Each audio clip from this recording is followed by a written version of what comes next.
Oh, let's turn this on.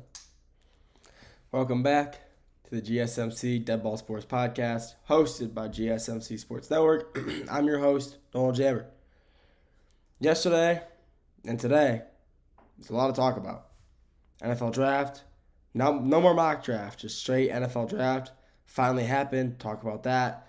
It's it's gonna be honestly for a pretty good while on this show. Honestly, a lot of podcasting around.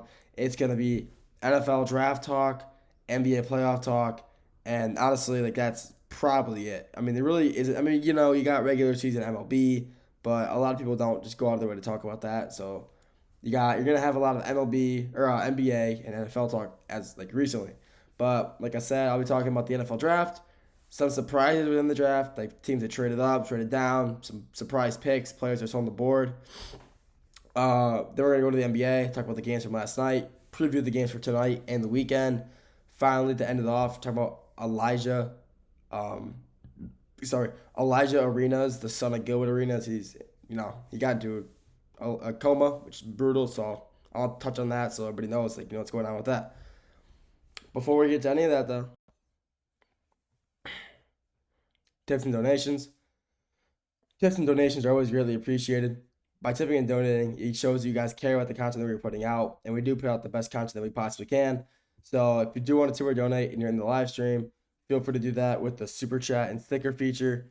If you don't want to tip and if you are in the live stream or not in the live stream, you want to tip or donate, feel free to do that with the two links in the bio and in the description. But even if you don't want to tip or donate, you still want to show support, feel free to do that by leaving a comment in the live stream comment section. I'll see that immediately. I'll respond to that as soon as I see it. YouTube comment section or the shorts, I'll see that as soon as you post them. So make sure to leave a comment if you want to talk about sports. But like I said, if you do want to tip or donate and show support, if you're in the live stream, feel free to do that with a super chat and sticker feature. If you're not in the live stream, the two links in the bio and in the description. With that being said, let's get in the segment number one for the day, the NFL draft recap. The NFL draft finally happened after we were all waiting for about 2 weeks, that final 2 week stretch, and it's finally come around. It's finally started. The first round happened yesterday, and there was some pretty good. It went relatively for the players drafted. It went into the top three at least. It went to the order a lot of people thought. I had obviously Cam Ward at 1, Travis Hunter at 2, and then Abdul Carter at 3. So those three at the top three in that order, I thought was gonna happen regardless. I didn't think the Browns would trade down with Jacksonville to go from the 5 to the 2 spot, but they did, and they got obviously Tennessee got Cam Ward at 1, which is a great pick for them. They need a good quarterback, and he's their guy. Jacksonville, they need a lot, and Travis Hunter is gonna be that guy to help fill in a lot of those slots that they need filled. Receiver and cornerback are gonna be two of the Jacksonville's biggest weaknesses. And they just solved, or I wouldn't say solved completely, but have definitely helped improve that issue with Travis Hunter on being drafted. Abdul Carter, I have him going through to the Giants. I'm pretty sure a lot of people had him going to the Giants as well. That pick was no brainer. Abdul Carter is the best defensive end, the edge in college football, and that defensive line with the Giants is kind of scary. Kayvon Thibodeau on one side, Abdul Carter the other, Dexter Lawrence in the middle. That team is going to be a very, very good team. Then you got the Patriots. Lineman out of LSU. Great pick for them. My computer froze a little bit there. Sorry about that. But, they had the 4 pick. They got Will Campbell, offensive tackle out of LSU.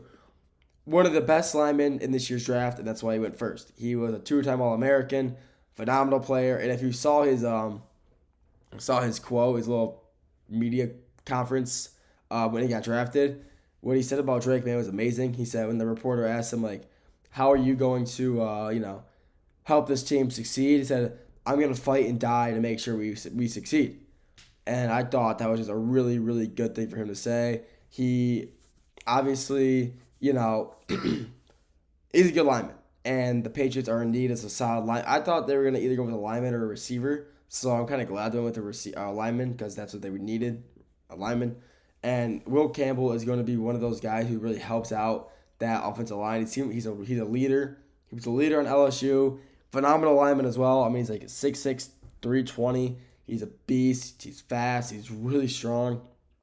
He's really going to help build up that organization from what they're at right now, which is, not a very good team, only having 3 or 4 wins last year, and them getting, a good offensive lineman like that. Maybe get another 1 or 2 of them in the draft this year, and then, go get some skill guys, and they'll be the Patriots will be a very good team, very improved from last year for sure. Number 5, the Cleveland Browns. They traded down from the 2 South Jacksonville. It was supposed to be them at 2, but they traded down and got a dog in Mason Graham, probably the best defensive tackle in the game or in college football this year. Phenomenal player for Michigan. He had a great year. He helped lead them to a national championship 2 years prior, on that defensive side of the ball. He was your anchor, and he's an absolute beast. He's like 6'4", 290, 300. He's fast. He can clog up anything that needs to be done on the defensive side of the ball. He's there to get it done. And he's just going to be, a phenomenal player for the organization. Then we got number 6, Ashton Jeanty. Jeanty went to the Raiders at 6, and I think everybody who's following the draft saw that one coming. Jeanty has been working out with the Raiders for a while now. He's been kept in close contact with. He's been around the facility. And Pete Carroll coming in. Whoa, sorry about that. Pete Carroll coming in. He needs, he wants a good running back. And he's, coming his first year in Las Vegas, brought in Geno Smith, and he's like, I got to get some good power behind Geno Smith. And Ashton Jeanty is that guy. Insanely fast for his size. He's quick. He's pretty strong. People bounce right off of him. He's just a beast. He makes people miss. When he lowers his shoulder, you're going on the ground. He's just an absolute tank of running back. Best running back in this draft by far. And he's really going to I really think he will help that Raiders offense. Him and that Brock Bowers, just that core right there of those two. One of the best running backs probably the best running back in the draft. One of the best young players overall in the draft. And then a second-year Brock Bowers, who was an all-star last year as a rookie.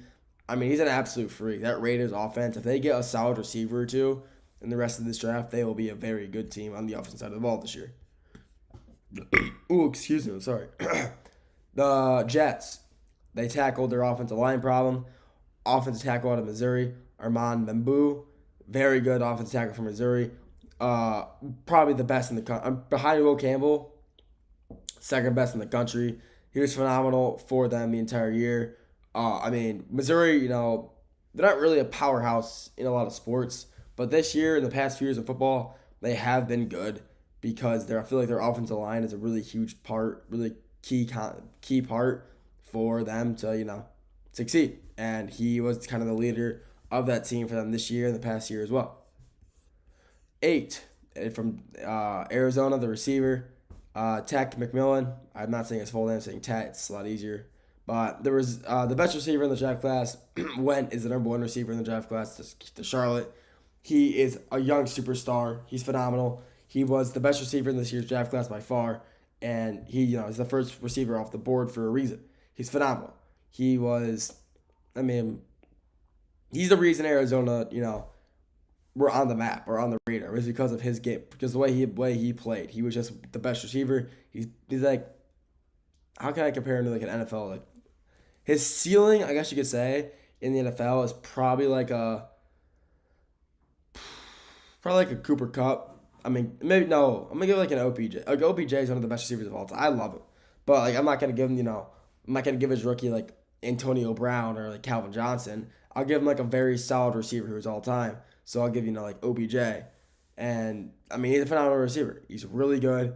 He's big. He's quick. He can make catches. He's really fast off his feet. His routes are very, very pure, very clean. And Carolina got a really good receiver in Tech McMillan.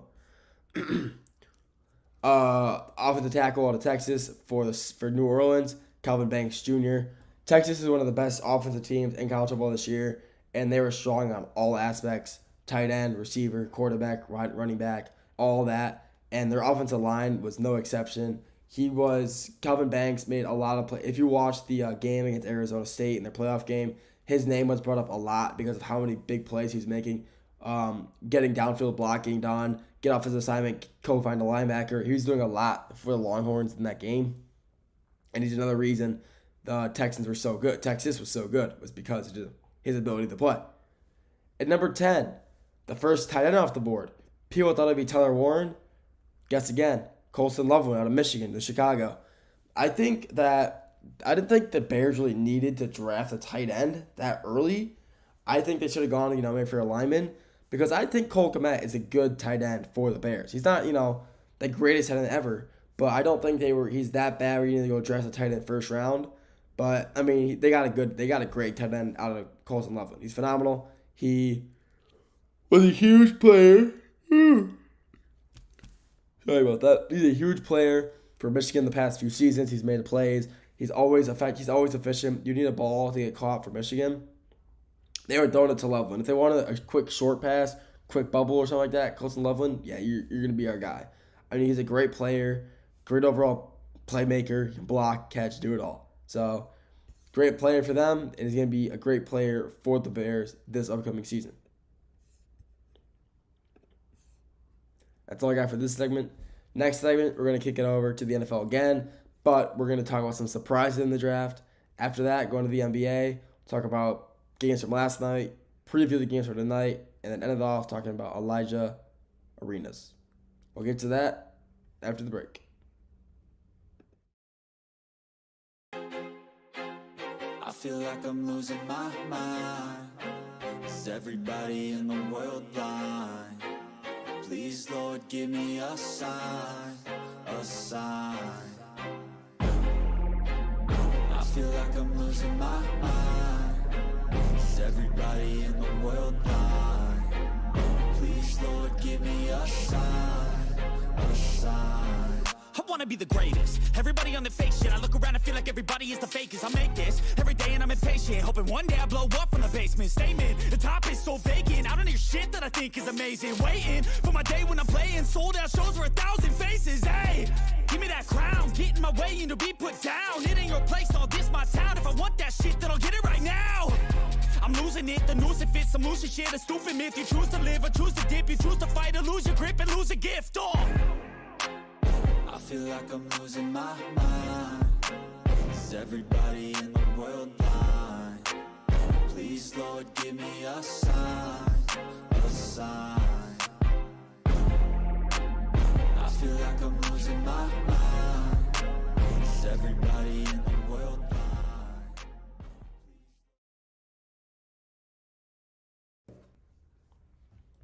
Welcome back to the GSMC Dead Ball Sports Podcast, hosted by GSMC Sports Network. I'm your host, Nolan Jim. First segment, we talked about the NFL Draft, talked about the first 10 picks that went, talked about, why I thought they went that way, and how good I think they're going to be for their teams this year. This segment, we're sticking with the draft. We're talking about, some surprises in the draft, players that didn't go, players that did go, teams that traded up and down, all that. After this, we're going to go to the NBA, talk about games from last night, the games for tonight, and I'll talk about Elijah Arenas. Before we get into any of that, though, tips and donations. Tips and donations are always greatly appreciated. By tipping and donating, it really means you guys care about the content that we're putting out, and we do put out the best content that we possibly can. So if you do want to tip or donate and you're in the live stream, feel free to do so by using the super chat and sticker feature. And if you're not in the live stream, feel free to do so with the links in the bio and in the description. If you don't want to tip or donate and you still want to show you guys appreciate the content that we're putting out, please feel free to leave a comment in the live chat, in the comment section of the YouTube or the YouTube Shorts. I'll see the live chat as soon as you post it, and I'll see it right away and respond to it. But if you do the YouTube one, I'll see that after I upload it, so I'll get to that as soon as I see that as well. But like I said, feel free to do that. I love talking, people listening, the watchers, the listeners. It's my job to talk sports, and I love to talk to people, who have the same interests as me. So, like I said earlier, though, if you do want to tip or donate and you're in the live stream, feel free to do that by using the super chat and the sticker feature. If you're not in the live stream, feel free to do that with the two links in the bio and in the description. That being said, let's get into segment number 2 for today. This draft, there was some surprises so far. In the first round of the draft, there was a good amount of, players who were taken players who weren't. There was a lot. So let's talk about that. The first surprise I want to talk about is, I think, the Jacksonville Jaguars trading up to the 2 spot for the Cleveland Browns. I didn't really see them trading up. I really didn't. I really thought the Browns were just going to be set in stone at 2. They're very set on Hunter. But the Jags gave them something they couldn't refuse, and that's basically 2 picks in this draft and a guaranteed first round next year, and plus the 5 spot. So it's pick swap, and then the 33rd overall pick and 36th overall pick in this year's draft, so that they get 2 picks within the first 5 picks today, and then they get the guaranteed first round next year, which for the Jags spot. So it could be really high. If the Jags don't do well, they could get top 5 pick again next year, just guaranteed. So they drafted Travis Hunter. I mean, Travis Hunter was destined to go number 2. Whatever team needed them, they were going to take. He was off the board. And he's a great player. No one didn't see Travis Hunter going with outside the top 5 or top 3. He's just that good of a player. And Jacksonville really got themselves, a dog. And sorry, I'm tired. Sorry, but they got a dog in Travis Hunter. He's phenomenal. I mean, generational athlete, 2 ways to the ball, Heisman winner. I mean, what else can I say about Travis Hunter? He's just phenomenal athlete. If you look through the draft, you see a lot of guys who were drafted who you wouldn't think you would see drafted before other guys. You got one thing I want to talk about: the Bears, number 10, Colston Loveland over Tyler Warren. Tyler Warren, was the consensus number 1 overall tight end in this year's draft, and the Bears, they decided to go with Colston Loveland over him. They had the pick before they had the pick, and they decided, hey, we're going with number 2. They obviously saw something in Loveland, whether it be, how he plays or how they think he's going to fit into their system. They obviously saw something in him, and they saw that Warren wasn't it for them. They saw, maybe we don't want to go with Warren, we want to go with Colston Loveland. And they did, which I think, honestly, they're both phenomenal tight ends. There really isn't much that you can say about that. They're both phenomenal players, coming both from really good teams, pass-heavy teams, so they know how to, catch the ball and block when needed. But, oh my God. I'm tired, am I? I didn't even feel this tired. But, Colston Loveland's a great tight end. I mean, Tyler Warren, it was really going to be, it was really going to be a toss-up for which one was going first. And I guess we saw that Loveland was going first. He's a great player. No reason that, he shouldn't have gone top 10. Great player. He's just a good player. There's really nothing else to say about that. He's a great player. And, Tyler Warren ended up going 4 picks later to the Colts at 14, who also, need a tight end. But, yeah, I mean, he's a great player. Both of them are great players. I didn't really feel like the Bears were going to take Loveland. Thought they were going to go for, a lineman, like I said in the last segment, because I feel like Cole Kmet's not that bad of a tight end. But obviously, like I said, the Bears see something in him, and they're like, let's take our shot with him. And that's exactly what they did. And the Colts going with Tyler Warren, I mean, it looks like they would have gone with either tight end, so it worked out for them. Looks like they were going for tight end the entire time. But he got a generational tight end like Tyler Warren. You can't just let him sit on the bench like that. You got to, on the what I'm saying, not on the bench, but on the draft board. And they took advantage of it. And they got a phenomenal tight end, one of the best in this draft class, one of the best in years at 14 to add to their very young core with Anthony Richardson. And, I mean, if he stays healthy, that duo could be really good. Very good duo if they stay healthy. Then you got one thing I thought was really interesting. Emeka Egbuka out of Ohio State, the receiver, going to Tampa Bay. The Tampa Bay really had no reason to draft a receiver. They signed Chris Godwin. Mike Evans is still really good. I mean, they really didn't need a wide receiver 4. They have another rookie receiver whose name is, kind of just, he's not really the greatest receiver ever, but I feel like the Bucs were more needed in offensive line. Actually, not really offensive line. Yeah, offensive line / defensive line area. And they're going for a receiver. I mean, it's definitely an interesting play. I wouldn't have minded them going for a receiver later in the draft, but they went for a receiver at number, what pick were they? They were 19, and they went for a receiver at Ohio State, who obviously is really good. Second best receiver on Ohio State this year. And, I mean, he's a great player. They won a national championship with him. He's a great player, but I'm very surprised the Bucs went with him so early in the draft. I thought they would have, like I said, gone for someone on the defense or offensive line, and that's what they kind of need help with. So, is it a bad pick? Not really. It's just kind of surprising a little bit seeing them draft the receiver when they needed help elsewhere.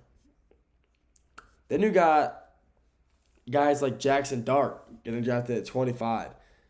The first actual QB off the board who we didn't know who was going to be drafted. Cam Ward, we all knew he was going to number 1. So what I mean actual quarterback, I mean a quarterback who we didn't know where they would go. And the Giants traded up for him. Thought they were going to get Shadur. Nope, they're going for Jackson Dart, which I thought was really interesting. Shadur Sanders is probably the best quarterback in this draft class, and he's falling to minimum the 3rd spot in the draft for QBs. There's a reason, though. A report came out. A scout, an anonymous scout, said that Shadur is just one of the worst. Like, when he interviewed him, he's just one of the worst interviews he's ever had. He thought he was really, he's got a big ego. He blames his teammates. I mean, that's gonna tank your draft stock 100%. Just saying stuff like that, just coming from an interview, it's never a good thing. So honestly, Jackson Dart going before Shadur is not really crazy. They're both pretty equal in skill level, I would say. I do think Shadur's a little better, but seeing Jackson Dart go before Shadur isn't really a crazy thing to me. I thought either one of them could have gone before each other, but I don't know. I think it's kind of crazy seeing all this hype around Shadur to go, probably like top 10, and he's fallen out of the first round now, which is actually insane to me. But that's really honestly like the main one. Honestly, it's surprising the most. Obviously, Shadur not being drafted is probably the biggest surprise I'd have in this draft so far. I would 100% thought the Steelers or the Saints to draft a quarterback, especially Derek Carr just getting injured and the Steelers needing a quarterback. But, they decided to both go for defensive tackles, offensive tackles, and they both passed. Oh, man. I'm sorry. I'm not sure why I'm so tired right now. But they both passed on quarterbacks, and they took guys who they think could help their offensive and defense better, taking O-line, D-line. And seeing Shadur fall so low after all this media hype being around him is very, it's crazy to see. But after that interview that came out, it said he was a bad teammate. He blamed his teammates. He has a big ego. When that comes out, like I said, it's gonna tank your draft stock, and that's just not what you want to see when you're an NFL GM. Is information like that coming out. We don't want to draft this guy. So that's all I got for segment number 2. Next segment, we're going to the NBA, talking about the playoff games from last night. After that, we'll go to the NBA again, sticking with the NBA for the rest of the podcast. We'll talk about the games for tonight, preview those, and the weekend. After that, we'll end it off talking about Elijah Arenas. We'll get to all that after the break. Looking for your daily fix of sports talk without having to pay for it? GSMC Sports Network is available on YouTube. Just search GSMC Sports Network. Get your fix of daily sports talk shows on YouTube, absolutely free. NFL, college football, NBA, MLB, MMA, UFC, fantasy football, and so much more. GSMC Sports Network has shows running all day long, with new sports shows starting every 2 hours. Just like on your favorite cable sports channel, except GSMC Sports Network is absolutely free. Just search GSMC Sports Network on YouTube to catch one of your new favorite shows, like the GSMC College Football Podcast, Chip Shot Football Podcast, Hoops and Heels Women's Sports Podcast, GSMC Basketball Podcast, and so many more. Check it out for yourself. GSMC Sports Network, now available on YouTube absolutely free. Search GSMC Sports Network on YouTube right now.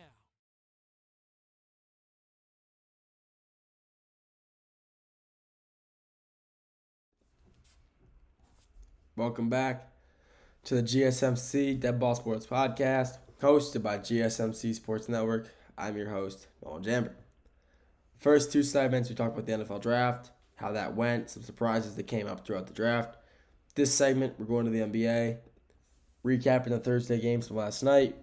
After this segment, we're going to the NBA. We're sticking with the NBA, where we talk about the games for this weekend, what's coming up in the weekend and tonight. After that, we're sticking with basketball, talking about Elijah Arenas, Gilbert Arenas' son, what's going on with him. So, 3 games last night. 3 series went on. 2 of them were good. 1 of them was not. I bet you can guess what game was not good. And you guessed it. Memphis OKC. This series is just horrible. It is just they need to stop airing the series. Yeah, the OKC's already up 3-0, so they won't have to air it after the next game when OKC wins. But this series should have stopped being aired after the second game. The Thunder came back from being down, I think it was like 15.5 last night. But still, that just shows how bad Memphis is. They can't close games. They can't play. They're just not a good basketball team. They're not good enough to be in the playoffs. They honestly shouldn't even be here. John Morant has just been ruled out as well for the next game, Game 4 against OKC. So there goes the season for them. John Morant's obviously their best player. So seeing your best player get hurt like that and he's out, it's never a good thing. So I didn't really watch this game, but I'll look at the box score and kind of, give my opinion on it. We had Chet Holmgren, 24 and 8. I mean, that's pretty average for Chet. Puts up good numbers, gets good boards, and it's what he does. He's a good rebounder. Even though he's pretty skinny, he gets a lot of boards. His wingspan is really beneficial to him. He gets a lot of rebounds, and he's just a huge part of the OKC's success this year. Jalen Williams, 26, 6 and 5. He's a bucket. He's one of the best players on OKC. One of the best young players as well. The whole team is young, but he's one of the standout stars in the young player core for OKC. He's phenomenal. He's a huge player for them all year. Besides SGA, he is their best guard, and he's shown all year throughout the playoffs and regular season that he's the man. He's that good of a player. Hartenstein, off game for Hartenstein, really bad. I wouldn't say it's not really good. When you're getting about 20 minutes of playing time, putting up 5 points, 5 rebounds, 4 assists, that's not going to cut it. Especially in a playoff game, that's not going to do. And I mean, at the end of the day, you can't be putting up less than 10 points to the starting center. Also, need to be getting at least 7, 8 boards. But he couldn't do that last night. I'm not sure if he went out with injury. I'm assuming he probably did, based off his little playing time. Like I said, I didn't watch the game, but I didn't see any news on him being hurt. So I'm assuming he just didn't play good. SGA, 31, 4 and 8. And he went 10 for 26 in the field. I mean, not the best shooting game for SGA, but still dropping 31 and 34 and 8 assists. That's not a bad game whatsoever. I mean, especially if we're winning the game, who cares? I mean, SGA, people, even I agree that, he's a free throw merchant. He tends to, foul bait a lot to get on the line. And, I mean, if he's winning, he's winning. I guess at the end of the day, if he's winning, he's winning. He's in the playoffs now. But he's playing against a not very good Memphis Grizzlies team, so 31's pretty calm for him on that night. Lou Dort, pretty bad game as well. 6 points, 2 boards. Pretty bad game. Alex Caruso off the bench, 10, 6 and 3. And that's honestly really it for the OKC. They just, they played better than Memphis, and that's honestly about it. That's all I can say about that. Going to Memphis now, Jaren Jackson Jr., another 20-piece, 22, 7 and 5.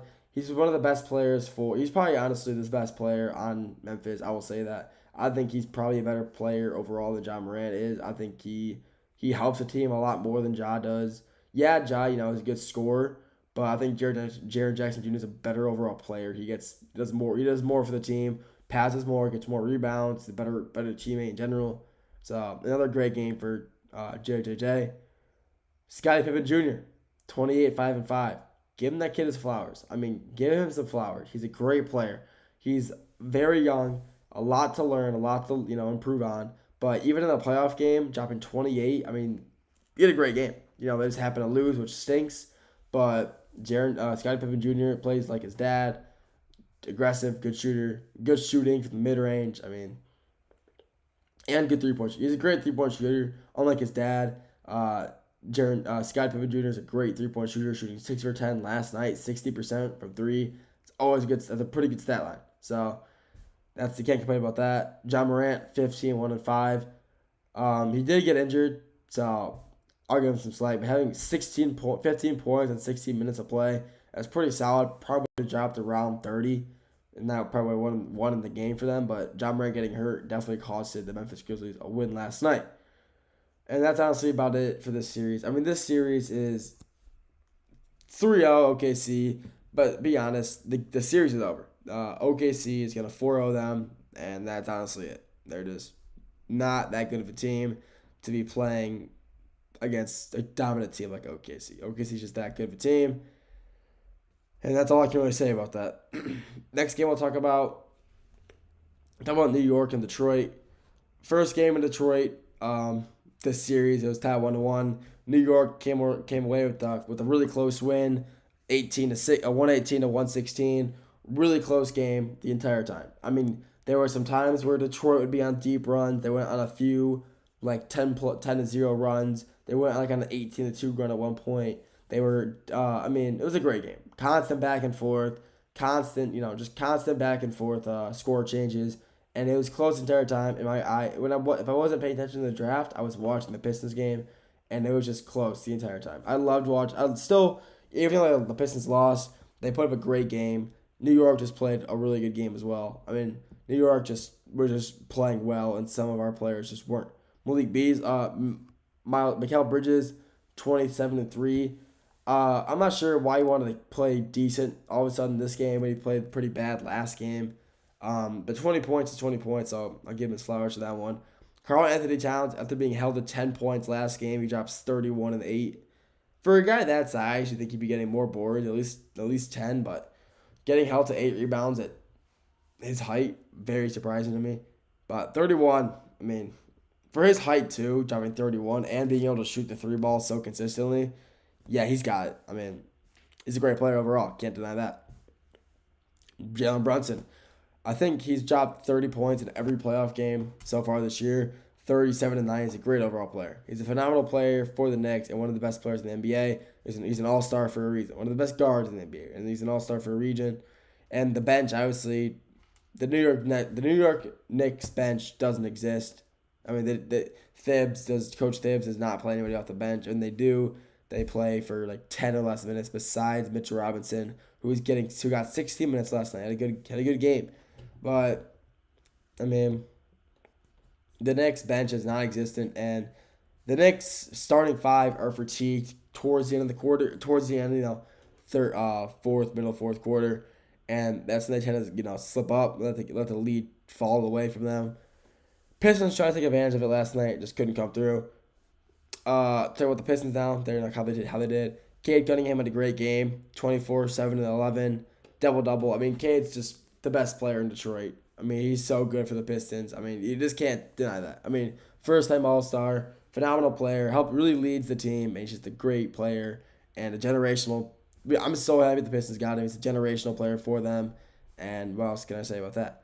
Tim Hardaway Jr. had himself a good night, good shooting night, 24 points, 2 rebounds, 1 assist. He was hot from field, man. He shot 13 shots all night, 12 of them were threes, 7 for 12 from the range, from three-point land. I mean, he just was on fire. Tim Hardaway was one of the reasons he were kept in that game for so long because of how well he was shooting. When you got guys like Malik Beasley, who just couldn't seem to hit a 3 to save his life, 2 for 10 for 3. If he hits just 2 more of those threes, he goes 4 for 10. The Pistons win that game, but they just can't. They're not all gonna fall. So at the end of the day, they're just not all gonna fall. So you have bad days. Everybody has bad days. But Malik just came at a bad time when the Pistons needed them to step up. He just couldn't. Like I said, the Knicks do slip away with the win, 118 to 116, and now they will face off again on Sunday for the 4th game in that series. Finally, for the games for last night, we had LA, the Clippers versus Denver. LA just played phenomenal. They won 117 to 83. Stopped Zubac. Finally, he's playing phenomenal the entire series. Stopped Jokic. Jamal Murray wasn't playing that well. Aaron Gordon wasn't playing that well. Michael Porter Jr. was playing. I mean, the Nuggets just weren't playing up to their standards, and the Clippers took advantage of it. They beat them pretty badly, almost like a 30-point win. And, I mean, they did. They took advantage. It actually was 30 points. 34-point win. And they took advantage of, the Clippers playing slow, and they played fast. The Clippers are a slow-paced team. Or the Denver Nuggets are a slow-paced team. The Clippers are not. And if they see a team, slacking, they take full advantage of it. They take easy buckets, easy quick buckets. And it's exactly what happened last night. And there's a reason they won by 34, because the Nuggets were playing so slow. and the Clippers were not. They were playing fast. So they got the win because of that. That's all I got for this segment. Next segment, we're going to flip it over to the games for tonight, preview those games. After that, and then I'll talk about Elijah Arenas, talk about what's going on over there with him. We'll get to all that after the break.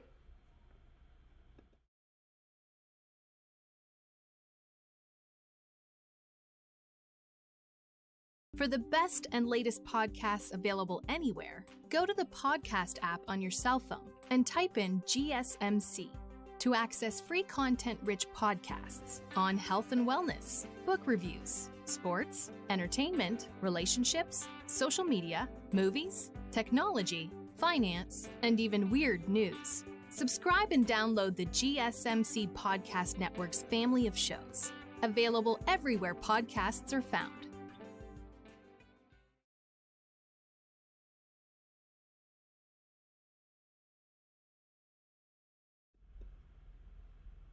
Welcome back to the GSMC Dead Ball Sports Podcast, hosted by GSMC Sports Network. I'm your host, Nolan Chamber. First two segments, NFL, talk about the NFL draft, some surprises from the draft, and last segment we talked about the games going on that happened last night, recap those games. This segment, we're talking about the games for tonight, preview these games. After that, we'll talk about Elijah Arenas, what happened with him. So I'll just preview these games.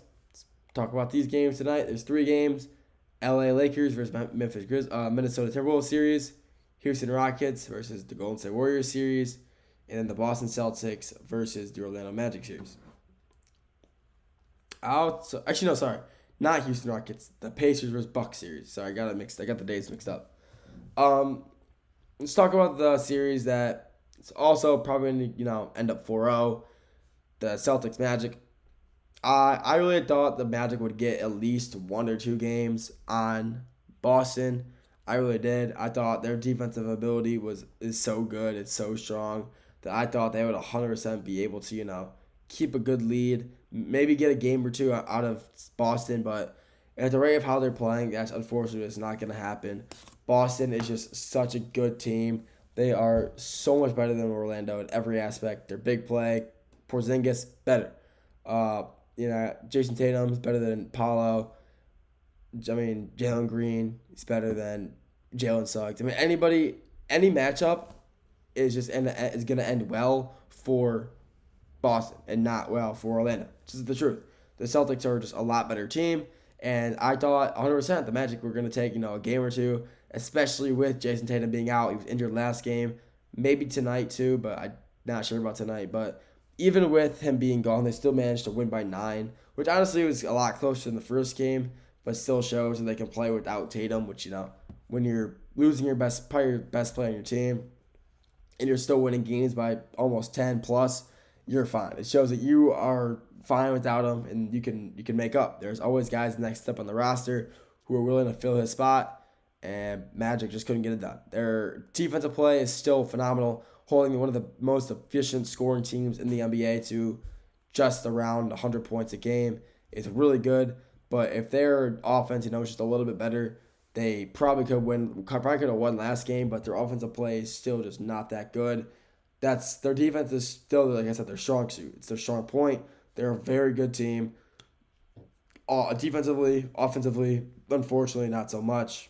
And that's just why they will most likely get 4-0 swept in the series, because Boston's offense is so good that their defense, Orlando's defense being as good as it is, still can't stop them. And Boston's defensive play is just, I wouldn't say it's the best, but, it's not the worst. It's very mediocre. I'd say it's good.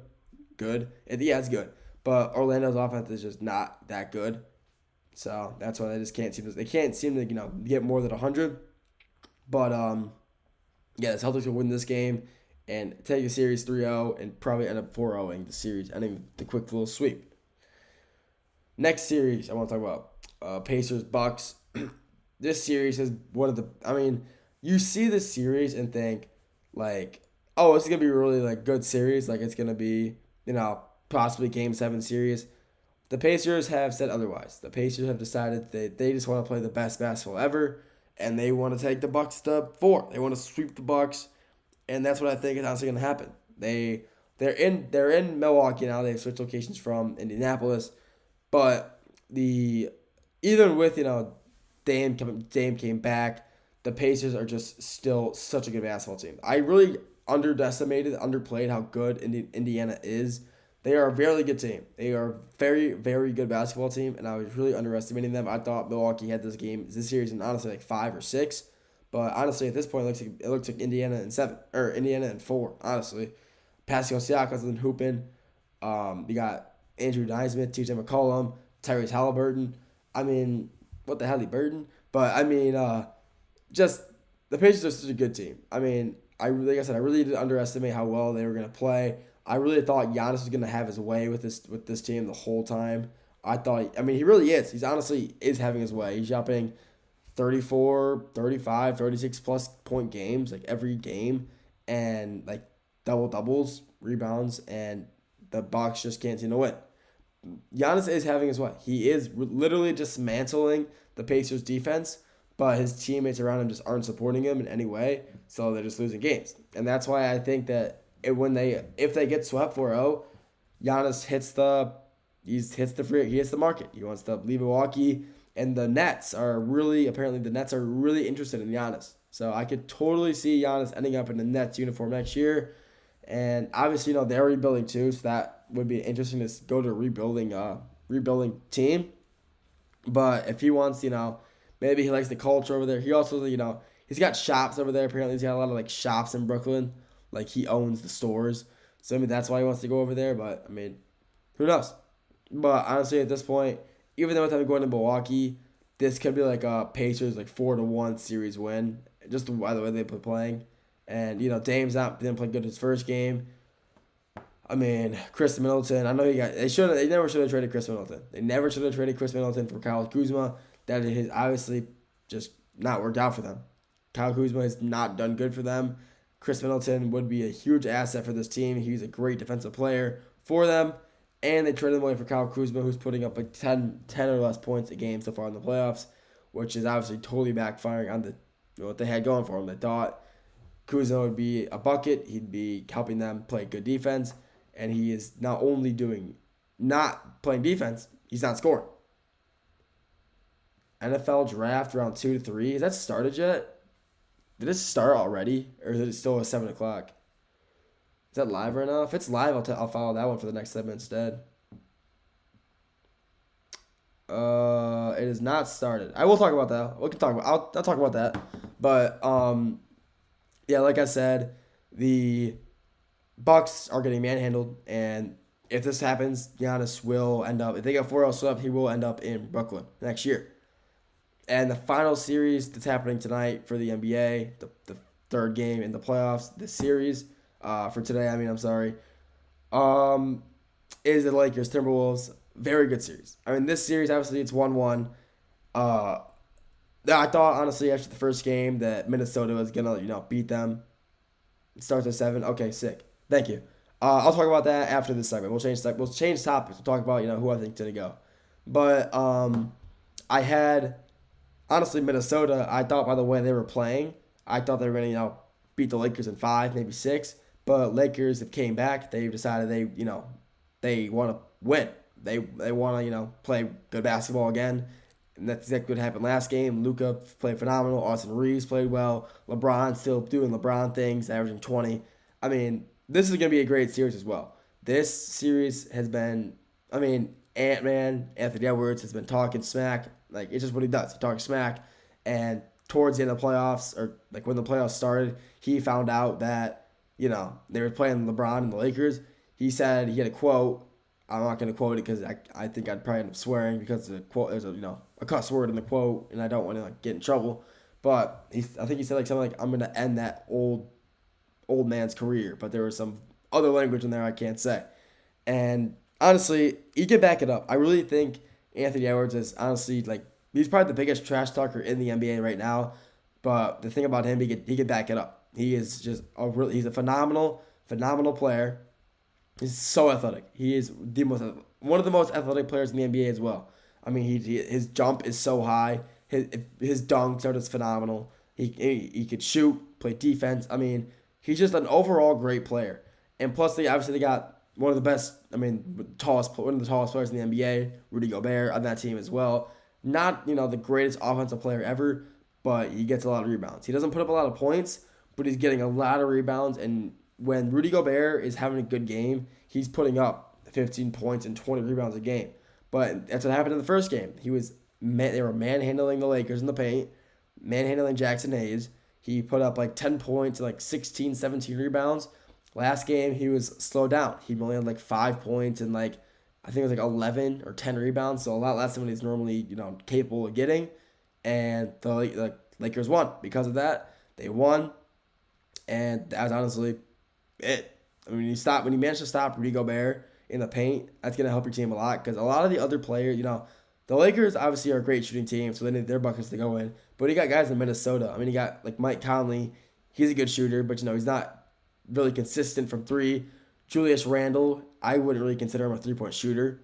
He does shoot, but I wouldn't consider him a three-point shooter. And then Dante DiVincenzo, he's a sharpshooter, but I feel like he's been kind of inconsistent a little recently. But it's still phenomenal. So if the Lakers, they can shoot equal to, if not better, obviously that's going to help you win games. But I think the Lakers, I would just have a better overall team. I think, honestly, Luka Doncic is probably one of the best players in the NBA right now. Just from playoff perspective, he's playing phenomenal. He's had like 40 points each game. And he dropped 40 in their loss, but he also dropped like 30 in their win, 35 in their win. Obviously, you got LeBron James. Like I said earlier, he's still doing LeBron James things. He's playing phenomenal basketball. Austin Reeves, Dalton Knecht, Jackson Hayes. The whole team has come together and they're playing really good basketball. And JJ Redick has shown to be a great coach for them this entire season. And it's going to be a great series. JJ Redick is proven, like I said, to be a great coach. And overall, the series, honestly, by the way that's been going, the first game was a blowout. Second game was not a blowout. The Lakers kept it close and they win. It could be, 6-7 game series. And honestly, that's how every playoff scenario go. As of right now, I still have Minnesota winning in 6, though. So we'll see if I'm right. Probably won't be right. I hope it goes to 7, but we'll have to wait and see. Come end of the series, I guess. That's all I got for this segment. Next segment, I'm going to talk about Elijah Arenas, but I guess Chase wants to talk about that NFL draft round 2 and 3, so I can touch on that as well before we end it off there. But before we get there, take a little break. We'll get to that as soon as the break's over.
Welcome back to the GSMC Dead Ball Sports Podcast, hosted by GSMC Sports Network. I'm your host, Nolan Jammer. First 4 segments, we talked about, sorry about that. My first 4 segments, we talked about the NFL, the draft, talked about round 1, how that went, some surprises that happened there. Just recapped the NBA playoffs from last night and the preview of the games for tonight as well. This final segment, we're doing kind of like a 2-for-1. We'll do a quick recap on what's going on with Elijah Arena, and then we'll also talk about NFL draft round 2 and 3. So we'll start off here because I got the comment, I got the little set title down here. Elijah Arenas coma, son of son of Gilbert Arena, NBA legend, Elijah Arena, one of the best players in the class of 2026, 2025, has fallen into a coma.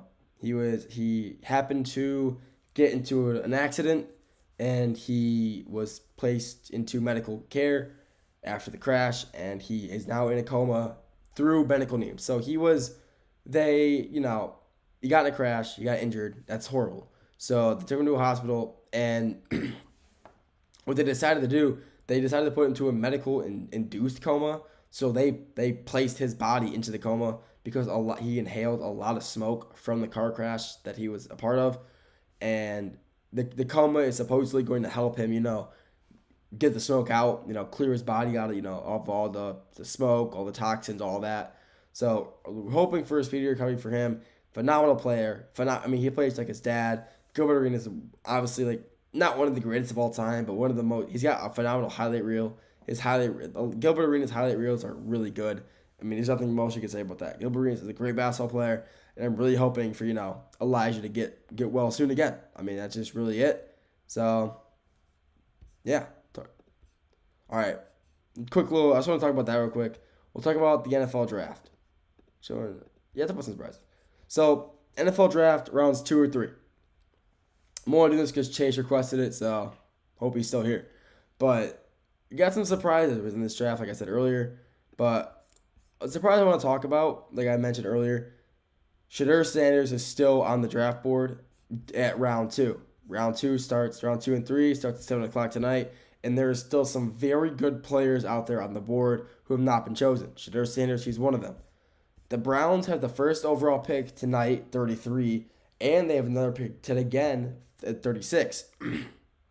The Browns tonight could do what I think the Browns will end up doing. I think they will end up taking Will Johnson at 33. Will Johnson, yes, he's injured.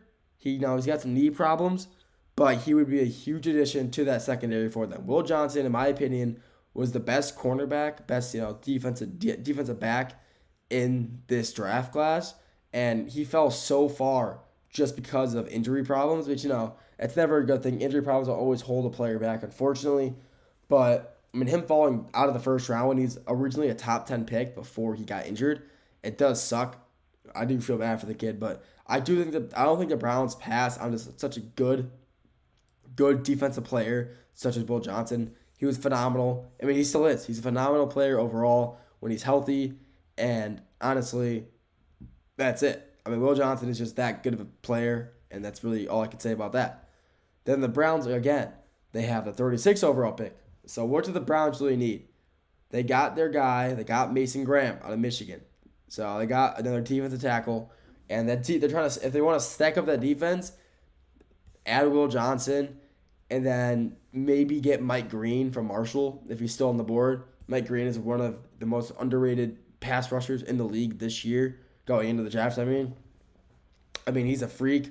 Mike Green is really, small market, but whatever. 6'3", 251. And he's he's one of the best. Like I said, he's like a top 5 edge rusher in this year's draft class. And all four graded above him are already taken. So as of right now, he's still the best edge rusher on the board. And like I said, I talked about him a few days ago, but he led the FBS in sacks this year. It's 17. So it just shows how good of a player he really is. Leading all of college football in sacks is a great stat to have for a kid. But he's just that good of a player. He is really quick. He's fast. He's strong. Obviously, filling up gaps and taking the outside leverage is what he's good at. And 17 sacks, that's just adding to his resume. So if the Browns really wanted to, they could take him, with their 36 overall pick. But what will they really do? Will they go for a quarterback in Shedeur, or maybe someone else, maybe Kyle McCord or the kid out of Louisiana? Honestly, what I think they'll end up doing, they could go for another receiver. And there's a lot of good receivers still on the board. Jaden Higgins out of Iowa State, Luther Burden, Missouri. I mentioned a few days ago, Troy Horton out of Colorado State. he definitely won't get chosen until late in the round. Troy Holden, I mean, he's a great player overall, but I mean, he's a great player, very underrated player. Sorry, I think it's raining here. Yeah, it's raining. I couldn't tell if it was raining, so I kept looking at my window, but it's raining. But I mean, so I think the Browns will end up going with, the overall. I think they should take Will Johnson or Mike Green with their 33rd overall pick, get someone on the defensive side, and then for the 36th overall pick, get a receiver, get someone besides Jerry Jeudy to get a really good receiver core going for what they got right now. There's just still. I'm not gonna talk about just the Browns. I'm talking about who players are still available. I'm surprised still are available. I guess you could say. Like I said, Jaden Higgins, receiver out of Iowa State, probably the top 5 receiver in this year's draft class. Travion Henderson, running back out of Ohio State, his partner in crime, I guess you could say, was taken last round, and he's still sitting there. Both 1,000-yard rushers, both phenomenal. Both reasons Ohio State went to the national championship this year and won it, because both of them are just such a good running backs. Both of them getting 1,000 yards in a season is that's just unheard of. Getting 2 running backs in the same class getting over 1,000 yards in a single season, in the same running back room, both getting 1,000 yards in college, that's unheard of, I feel like. So, Travion Henderson will be a steal wherever he goes. Who needs him? Honestly, who could he fall to? That could be, honestly, that's a good question, honestly. I know no one asked that, but who could he fall to? Honestly, a lot of teams. I feel like the Saints kind of need a running back. I feel like Alvin Kamara's hurt a good amount, and I feel like they won't draft him, but I was gonna say the Giants could use a good running back, especially because they just got Jackson Dart and Abdul Carter. Add someone explosive on the offense, Travion Henderson, that's their guy for that. So he could definitely fall there. I do want to talk about Shedeur Sanders again. I can't believe he's still on the board. Like I said earlier, though, he had some pretty bad draft interviews. And a lot of the anonymous GM who reported it, said some pretty bad things about him during the interview that, big ego, blames his teammates, a lot of, stuff you don't want to hear. So I think that's a reason his stock is tanking because, problems like that. So do I see him dropping out of the second, third round? Honestly, if from what I hear, some coach saying that, to a player, saying that about a player that he blames his teammates, you can see a guy dropping pretty far out of the draft for someone like that. But realistically, will he? I doubt it. I think he could maybe go to a lot of teams. Obviously, Steelers still need a quarterback. I feel like maybe a team like Indianapolis might take a quarterback as well. Maybe a later if there's still one available. New Orleans, obviously. Las Vegas. There's a million teams that can get them. But the 3 teams I could see drafting them are definitely probably the Jets, the Raiders, and the Saints. The Jets, Raiders, and Saints are probably honestly top 3 picks for Shedeur Sanders to go to. There's still just so many people in this draft that are available still that are very surprising to see they're still on the board. But that's the draft. You see people fall who you think could never fall, and then you see players rise up, get drafted early who you never even heard of. So that's the NFL draft for you. That's why it's amazing, and that's why the draft is so much fun, honestly. That's all I got for everybody today. Thank you for tuning in to the GSMC Dead Ball Sports Podcast, hosted by GSMC Sports Network. Your continued support really means the world to us, so feel free to comment, and share with anybody you know. Feel free to follow us on all of our social media to stay up to date with all things GSMC. We're on any social media you can think of, X/Twitter, Facebook, Instagram, Snapchat, any social media, we're on it. So just search GSMC and follow us to stay up to date with all things GSMC. And yeah, honestly, that's all I got to say. Have a great weekend, everybody. Thank you for tuning in, and I'll talk to you all very, very soon. See ya.